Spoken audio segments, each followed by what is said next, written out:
quote, "Sean Scully is one of the most important painters of his generation and arguably the last modernist painter. Although influences of Mondrian, Rothko and Matisse can be traced in his work, his canvases are instantly recognizable and idiosyncratic. His work synthesizes American abstraction and the European tradition. Since the 1970s, he's restricted his repertoire to lines, stripes, and blocks of color to create an all-over structure that incorporates tension between repetition and contrast, balance and imbalance, symmetry and asymmetry. Working outside trends and fashion, his works capture something of the human condition, the intellectual, the spiritual, and the emotional." The last time I met Sean was almost exactly 20 years ago. We had dinner together in Glasgow prior to Sean travelling north on a tour of Scottish Islands. On my recent visit to the Ingleby Gallery in Edinburgh, it was especially moving to see some of these photographs made in 1990 shown for the very first time alongside an extraordinary and vast triptych titled Iona. For those interested, after seeing the show today, that show at Ingleby in Edinburgh is on till June 26th. And also, later this week, opening on the 28th of May, is another Sean Scully show at Timothy Taylor Gallery in London. So, as a way of ending, I think I'd like to thank Tanya Persig-Marshall at Leeds Art Gallery for bringing the exhibition that opens this evening to Leeds. And of course, thanks are due to Leeds Met University and to Chris for hosting this talk. And finally, I'd like to just say thanks to Sean for his enthusiasm in being so generous to give us a talk about his work prior to the opening of the exhibition in a couple of hours' time. Let's welcome Sean Scully.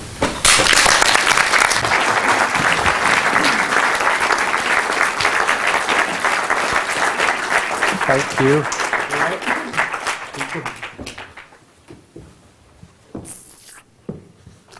Hi. Low.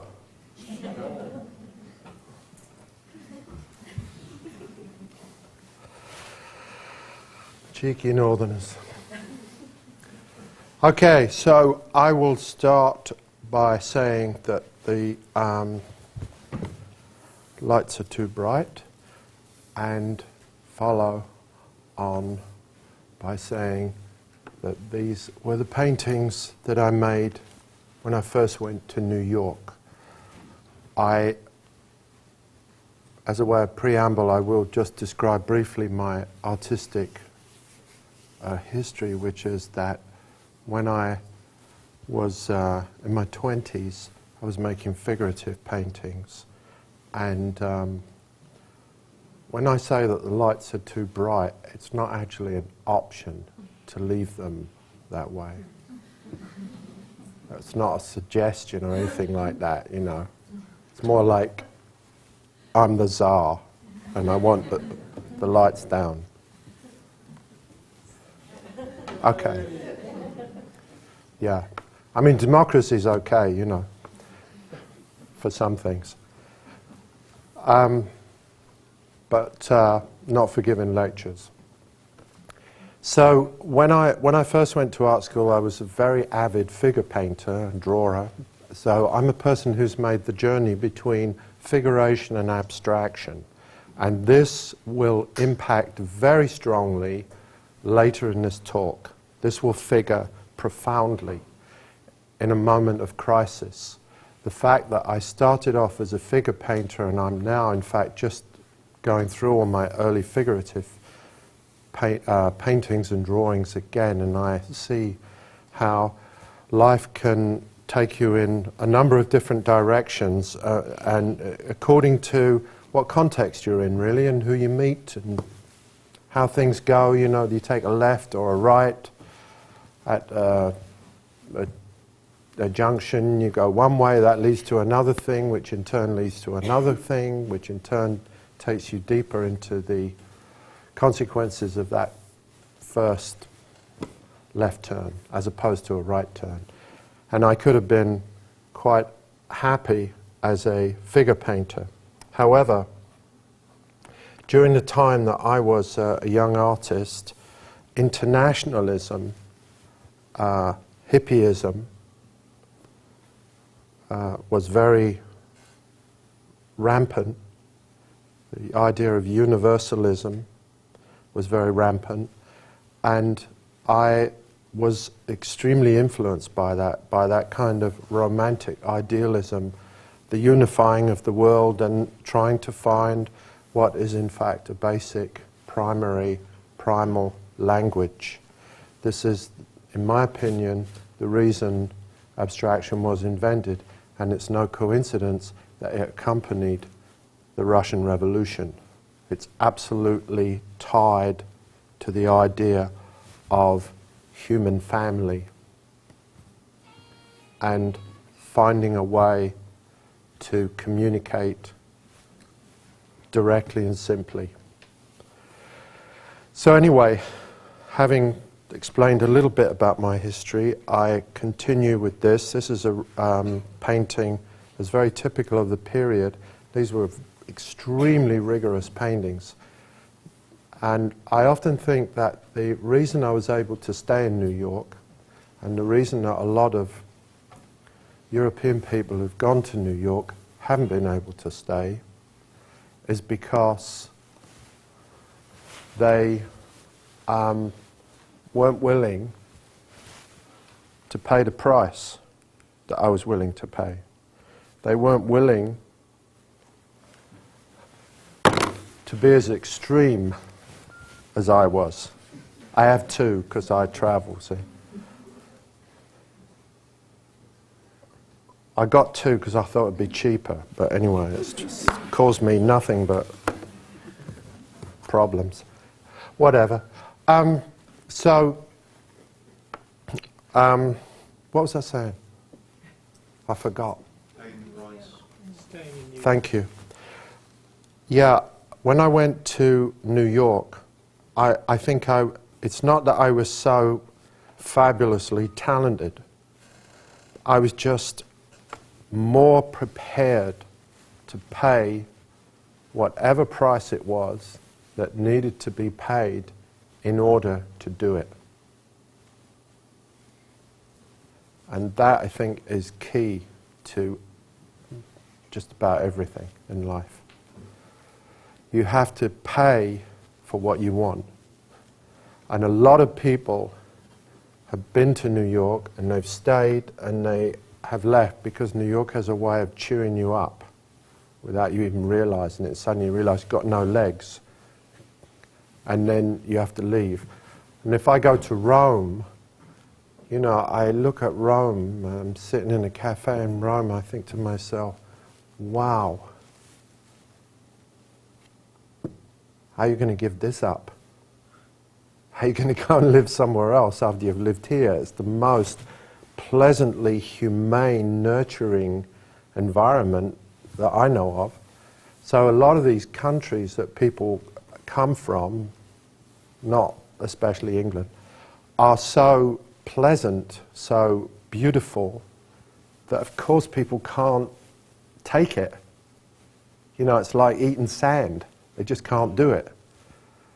And coming from the north of England, where I partly was very good training for an austere experience in New York. And there's always been something in me that is, you know, maniacal. I am really, in a sense, driven. In a sense, no, I am really driven. And I am quite a maniac.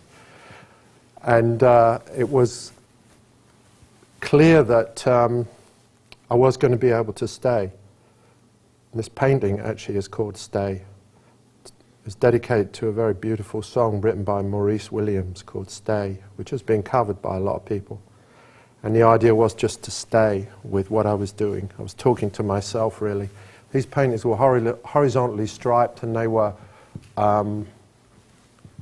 nocturnal minimalist paintings. So they weren't really minimalist paintings, because minimalism is rather pure, puritanical, I might say. And my paintings were night paintings. And I was always thinking about the horizon, and they were made with colour, very subtle colour, which is not symptomatic of minimalism, but could be symptomatic, perhaps, of post-minimalism. Now, pressing the button. Excuse me. Oh, okay. Oh. Here's another one. So here's another one where it's a bit later than stay, and you can see I'm starting to become restless. Not really staying, because there the paintings are getting a little bit compositional. This painting, which is very difficult to see, I appreciate for you, is divided into 4 panels, and each panel is slightly differently striped. So it's really like looking at something that's rigid, a rigid structure that is subverted by a romantic spirit. And that's key to my work. That's always been the fundament of my work. The soft spirit and the sense of discipline. I often think that it's good to be, in a sense, Anglo-Irish, because then you have order and madness in the same person, and that makes for good art. So, this is what happened in 1981. After being in New York for 5 years, and after making those paintings that were as tough and as severe as any paintings being made in New York, I rejected it. And then I became a critic of minimalism. And this did not entirely endear me to the art establishment, to people that run, for example, the Deer Foundation and such like institutions. So what I tried to do here was to pile up different paintings or fragments and make really what is a painting with a window in it. And the window, in a sense, in my mind, I think substituted the figure. The door or the window or the figure, because in a sense the window on a facade is a figure. It's an attempt to make a facade figural, give it eyes or give it a specificity. And then you also have a portrait. You look out and it's a portrait of whatever you're looking at, the city or the landscape. And you'll see that in this painting, after I've described it to you, that the painting of the different areas starts to have character, starts to get more character in it. And I went pretty far in 1980 to 82, working my way through this to some serious changes in my work.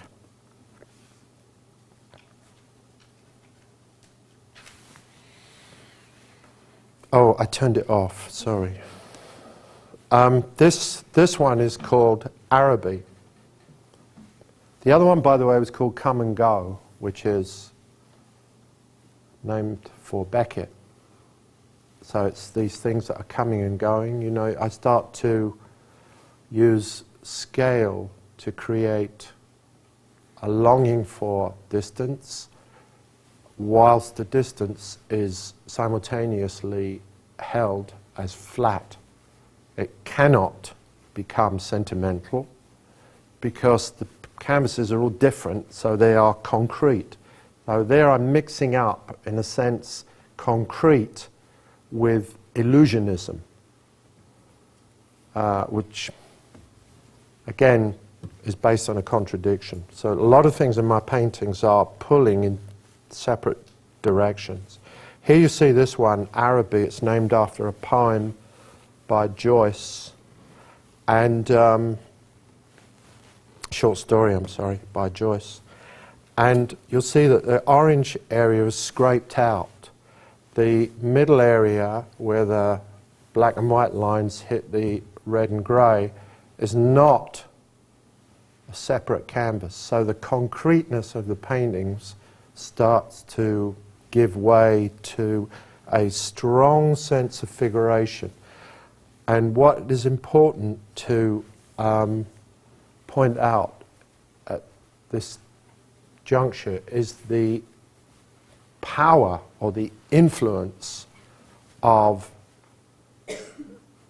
the implacability of abstraction at that time, the toughness of abstraction, the unremitting geometry of it, or conceptualism of it. The way that everything was talked about was always to the idea.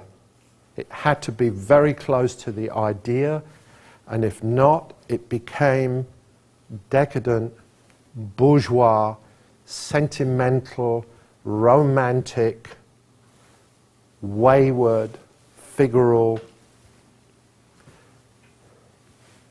I plead guilty. And having pleaded guilty and demonstrated a joy in pleading guilty in New York, caused a number of interesting reactions. And it was a little bit like, you know, when you see the Russian Revolution, you'll notice that Pushkin is considered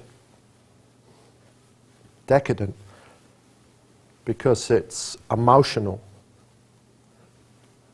And in times of austerity, that seems to happen. In the 70s, those of you who are old enough will remember that we had an austerity that was pretty much equal to the one we have now, where all issues of excess and opulence are being questioned, where things are being stripped down to their bone. We have a very similar situation now. This results in a certain kind of art, often, and it certainly did in the 70s. A very strong sense of puritanical rigor was evident, omnipresent in the 70s. So, of course, I'm breaking with this, and this coincides with a return to lavish pictorial license in the 80s. So these paintings were made in the 80s when all the figurative painting was returning with tremendous force and producing, I must say, some wonderful artists.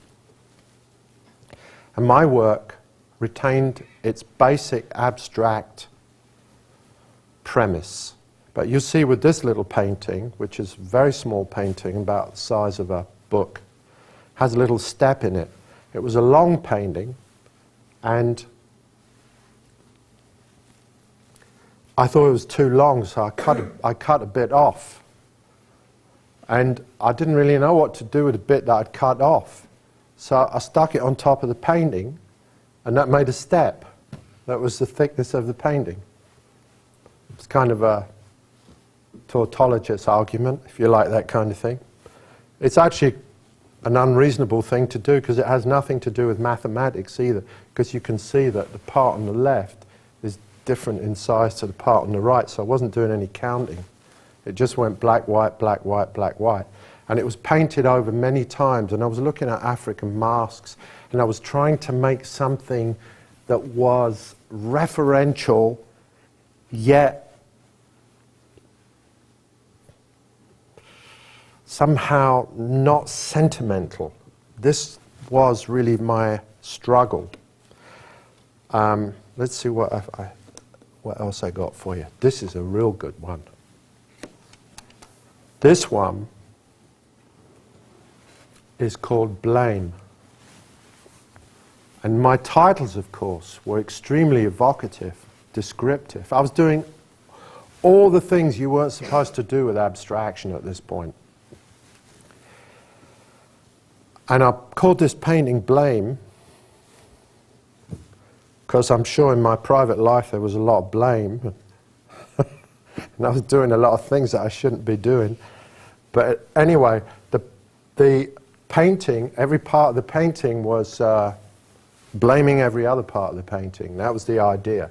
So this was a painting of discord, of disharmony.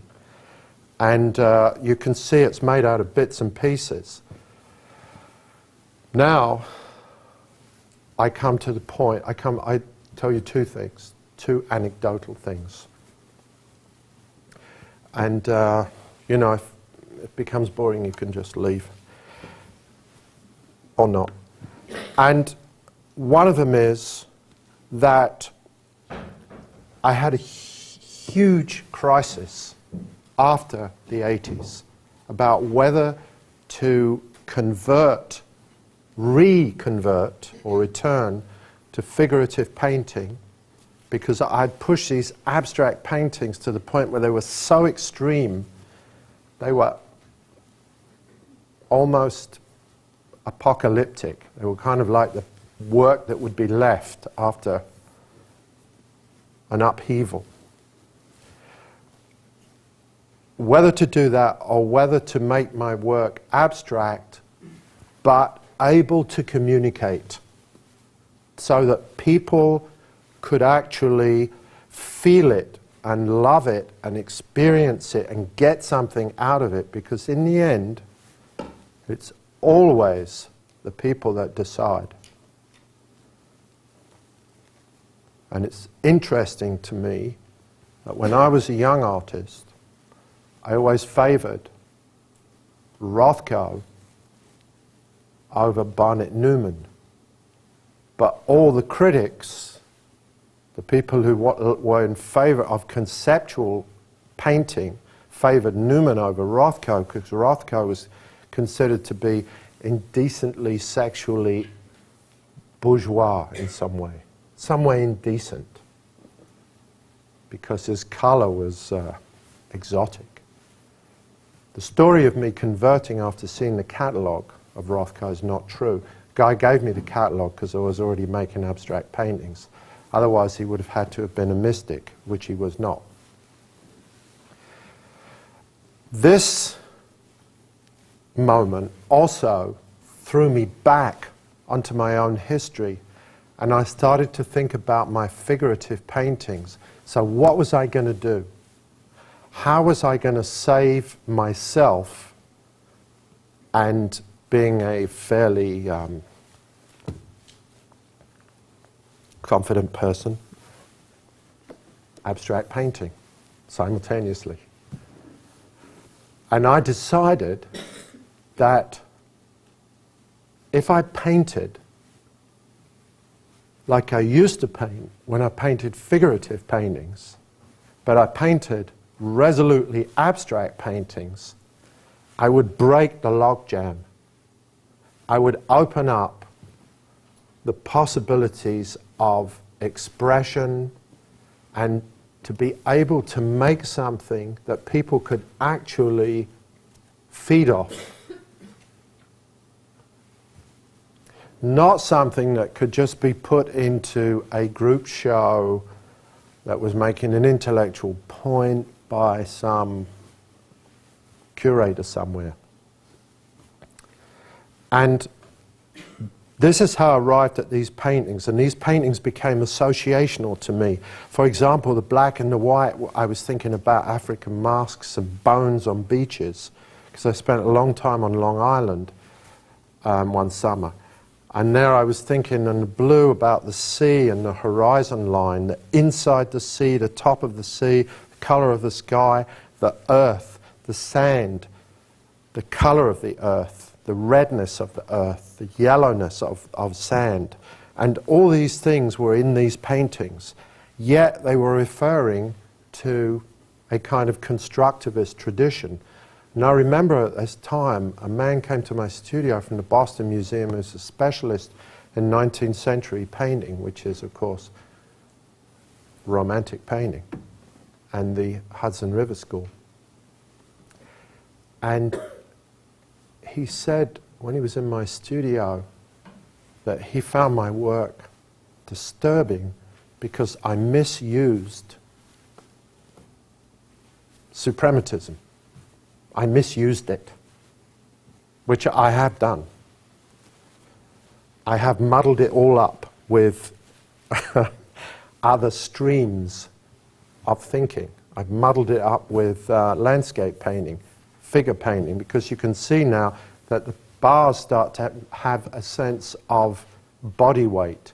They move in a way that you can't move bars if they're taped up. They're no longer geometric. They refer, in a sense, to their geometric history and the sense of suprematist concrete Kunst because of their sculptural aspect. But the sculptural aspect keeps caving in and submitting to associational painting. Here's another one, just as nuts, painted at the same time, called No Neo. This was at the time of Neo Geo. So I painted a painting called No Neo. I have to tell you how these paintings, these stretchers were built. This is a fun story. I changed lofts in New York. First loft I had, I got in '75. $400 a month for 4,000 square feet. And of course it was too good to be true. And 4 years later I was evicted. It was too good to be true. And I got another loft, same size, which had been a textile warehouse for 30 years. But at that point, all the industries were moving out of Manhattan. Of course, Manhattan was becoming gentrified, and real estate prices were forcing out all these businesses. And nobody wanted these big spaces. Anyway, this guy found me a space, same guy that found me the first space, and, you know, he felt a bit guilty, so he found me another space. And it was full up with beautiful racks of dried pine wood, with wonderful boards that had been lying there with bales of material on them, being dried exquisitely. And this is wood you couldn't possibly buy now. So we knocked down all the shelves, cleaned up all the wood, and I took all the 2x4s and built the loft. With the 2x4s, I built all the walls, so I didn't have any expenses for the wood. And then all the boards I stacked against the wall. So they were stacked against the wall, and I was passing my studio every day, of course, looking at these boards, wondering what the hell I was going to do with these boards. And eventually, I recycled them. And I used those boards to make all these stretchers and frames. And they were beautiful boards. And all these canvases, all these stretchers were built by me with a screw gun and glue. The flatter panels generally tend to be made out of wood that I bought, some of it found, and the deeper ones were made with all this wood that was in the loft. So that's the power of suggestion. And I love the idea of the bulk of it, the physicality of it, having to walk around the painting to look at it, and the disjointed quality of the paintings. So I also had an access issue in this place. That's one of the reasons that I got the space. Nobody else wanted it, because the staircase was so crooked and the doors leading out were restricted, and that meant I couldn't get my paintings out. So being a fairly good survivor, which I am, I made them in bits. So after I'd painted them, I just took them apart and took them out. And then when they got to where they were going, I just put them back together again. It was a perfect use of materials and situations. So I give you this as an example of all the thoughts that were flying through my head at the time, the recapturing of the figure. You can see in this that the big band on there looks almost figural, almost looks as if it's going in and out around the hips. And there's white that relates again to this bleached out light on the beach. This pink colour is full of references to nature, and the blue, of course, is rather exotic. You don't see it up there. It looks much nicer. You can all come down here if no? Just trying to be nice. So this one is called Long Night. This is a narrative. I wrote beautiful text on Long Night, which I have in fact conveniently forgotten. And I talk about the passage of time passing through the painting and setting up different rhythms and sensations. It's quite emphatically, brutally painted. This is a mid-80s painting, 85. Really pretty tough painting, I have to say. And the middle panel is in fact painted on those boards that were left. The boards are in fact the stripes. They're real stripes. You know, these are not painted stripes. Well, they are painted, but they're painted on boards, and you can see the wood on the yellow one in the middle. Second from the top at the right side, you see a space, and there's some wood showing through. And the panel on the end, which is the vertical, which holds the painting like a kind of Doric column, is painted on a thicker panel, which is, again, those boards. So I'm just using all the material that's lying around that I already inherited. So the idea is that this painting was made with these kind of white colours that somehow seem to be affected by the lights of the city. They are, in a sense, filthy whites, polluted whites by the water,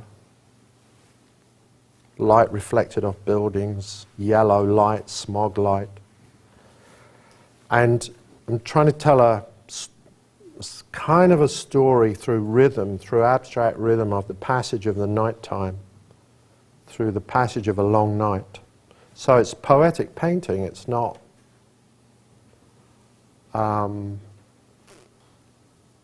concept-driven painting. It's very crowded in the experiential sense without giving up its sense of abstraction. This is 211, and here it's a triptych. You know, I tried again to make a non-hierarchical triptych in this case, making, again, very strong references to senses in the natural world. And you see the brightness of the blue in the middle. The crimson lines are overpainted. So these paintings are painted almost in the style of my first figurative paintings, which were heavily influenced by Fauvism and German Expressionism. And I continued that in America, thus confusing the relationship between American art and European art.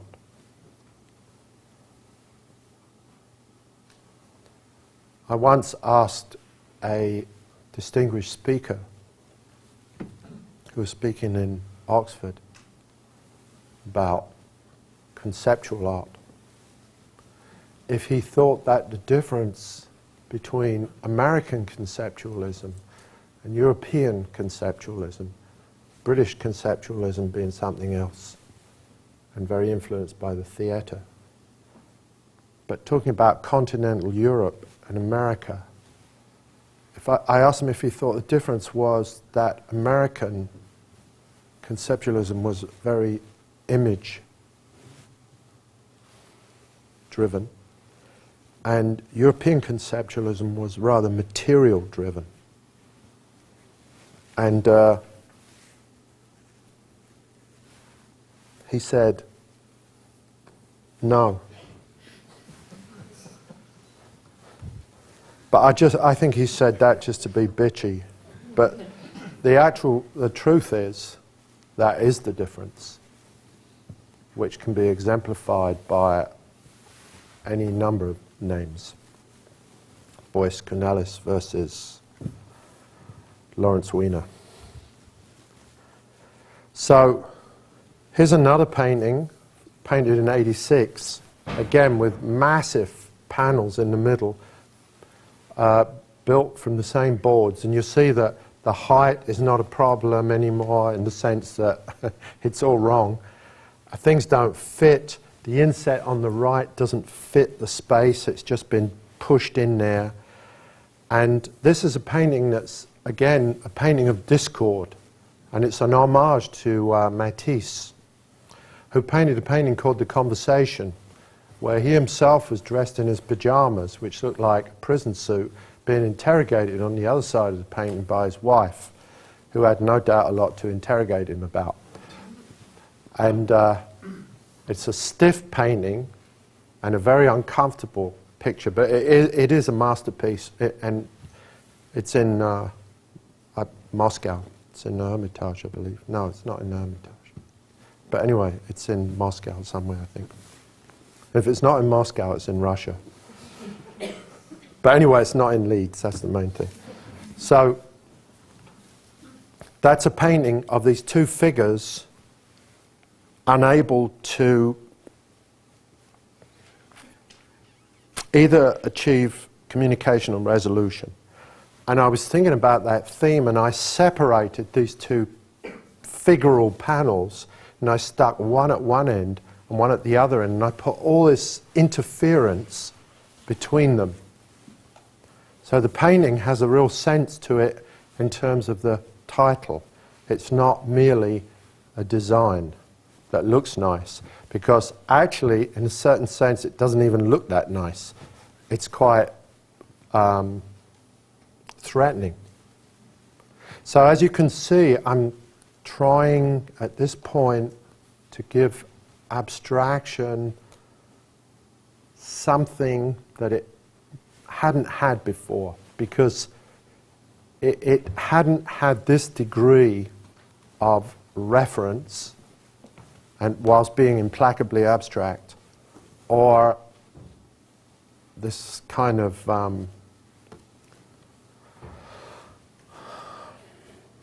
intimacy of surface, you might say. So again, I'm trying to make an intimate surface on a heroic scale,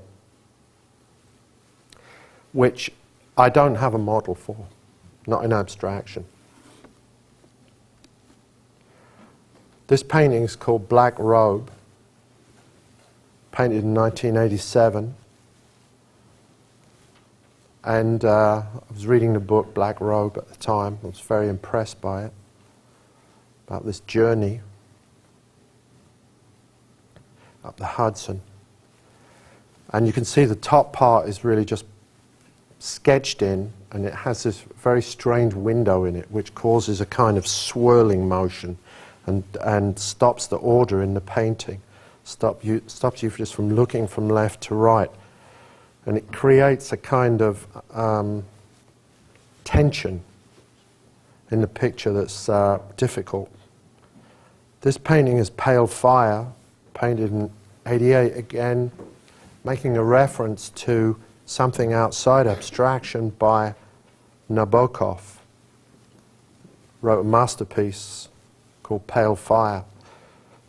And I was thinking of it as a field, as a perfect field, with a window of disturbance in it, or pollution, a window that sucked the light out of the bigger area. So it did the opposite of what windows are supposed to do. This one is called Fear and Respect. Belongs to a friend of mine, lives in Copenhagen.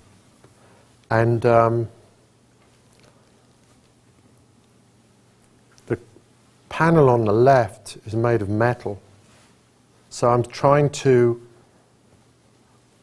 insert into a cultural skin, a romantic skin, something that was industrial, that critiqued it or threatened it. And I gave it the title Fear and Respect because I thought there was a lot of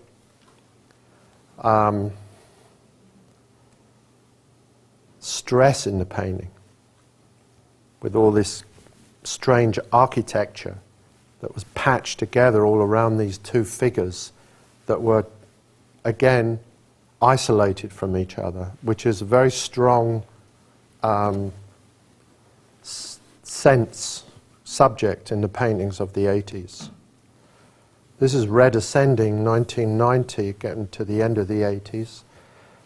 And I make a field, I take the field apart, and then I run a highway through it, or a ladder.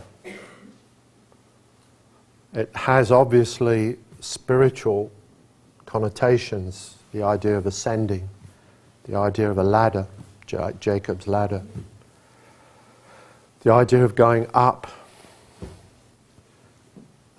And the colour is reserved for the ascension. I did two. I did yellow ascending and red ascending at this time. Oh. Okay, so it's shorter than most of my lectures, but just as good. Thank you.